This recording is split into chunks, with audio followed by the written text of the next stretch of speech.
Hi, I'm DG Wright, and this is the official channel of the BLS Coin Collectors Club, bringing you news and insight from the fascinating world of numismatics. If you enjoy my content, don't forget to like and subscribe.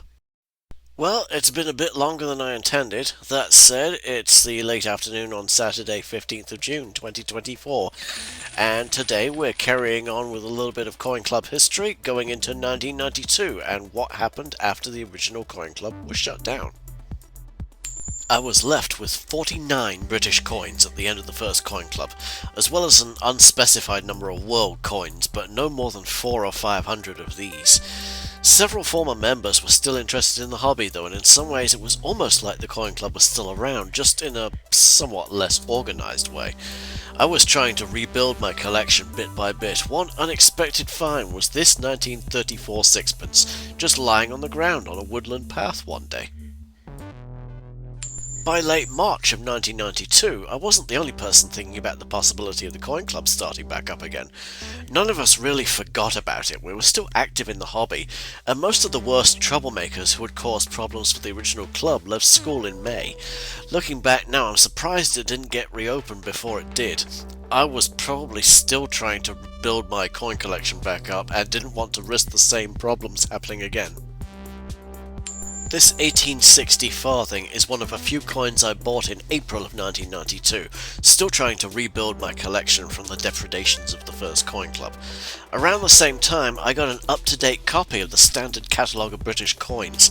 I had been using a 1984 edition to grade and value coins with, so obviously the prices in it were very out of date. A bunch of people were showing interest in the Coin Club being opened back up, too. The collecting of florins was ramping up at the time too. Everybody knew the large size 10pences and the florins were going out of circulation soon, with the new smaller 10pence coins about to come in. Although this 1914 florin wasn't a coin that was still in circulation, florins from 1937 onwards were still around in pocket change, and I had all the former Coin Club members fired up about collecting them. We finally found out that florins would be demonetised on June 30th of 1993. A 1919 penny with the King's Norton mint mark, a bit like this one but in rather better condition, disappeared from my collection in May 1992. I've always suspected it was stolen, especially since a known bullion coin thief asked me about valuable coins just minutes before I realised it was missing. Since then I've gotten a few other 1919 KN mint mark pennies, but none were in as nice a grade as the one I lost. I wasn't the only one who fell victim to coin theft either. One other collector lost an entire bank bag full of 1963 pennies during that same week. I got this for my birthday in the late spring of 1992.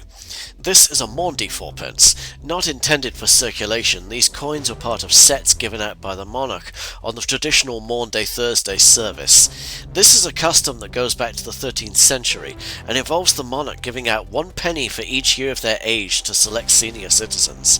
In 1874, when this coin was minted, Queen Victoria was 55 years old, and so coins adding up to the value of 55 pence were given out to each person who was selected to receive them. Swaps and deals were still common as the spring of 1992 wore on towards summer. I got a 1924 half-crown, exactly like this one from 1921, in a swap, alongside 2 commemorative crowns. It's safe to say that the Coin Club never really went away except in name. If I could do it all over again, I wouldn't have closed it in the first place. I would just have kicked out all the troublemakers and changed the rules. Unfortunately, I didn't get to keep the 1924 half-crown for long. Sadly, it disappeared when I lost several coins in October of 1992. Summer holidays in British schools usually consist of 6 weeks, starting in mid-July with a return to school in the first week of September. During the long break, I tried to build up my collection as much as possible, collecting florins like this 1964 specimen before their demonetisation.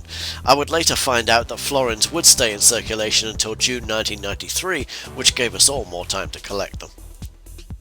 By early September 1992, I was preparing coins for swaps and sales. I had a fair few duplicates by then, and was ready to bring things back to life. The Coin Club was set for a rebirth. It was the early afternoon of September 23rd when I finally decided to go ahead and reopen it, and life would never be the same again. I know this one was a bit short, but next time we'll be going into the revived Coin Club of 1992, and that comes with lots of business and meaty politics. So until then, if you enjoyed this video, give us a like and a comment, and don't forget to hit that subscribe button.